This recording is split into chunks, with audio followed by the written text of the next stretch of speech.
ኢትዮጵያ ውስጥ ከጋዝ ነዳጅ ማዳበሪያ ቢሾፍቱ ኤርፖርት እና ሃውሲንግ ላይ የምንሰራቸው ስራዎች ቶታሊ ጌም ቼንጀር ናቸው። በኢትዮጵያ ታስበው ማያቁም ተሞክረው ማያቁም። 30 ቢሊዮን ዶላር የሚያስብ መንግስት ኖሮን አያውቅም።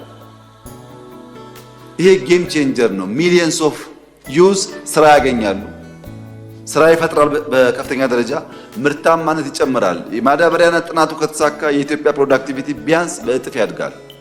ቢያንስ ምክንያቱም የኛ ማዳበሪያ ዩዜጅ በጣም አነስተኛ ነው። 80 ኪሎ የሚጠቀሙ ሀገራት አሉ ፐር ሄክታር፣ እኛ 10 ነው የምንጠቀመው። ያን ስናሻሽል ምርታማነት ያድጋል።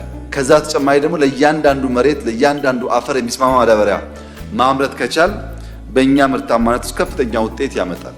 እነዚህ 3 ፕሮጀክቶች የተከበረው ምክር ቤት መላ ኢትዮጵያ ሕዝብ ተባብረን ማሳካት ከቻል የኢትዮጵያን መጻኢ ዕድል እና የልጆቻችንን ተስፋ በከፍተኛ ደረጃ የሚወስኑ ናቸው።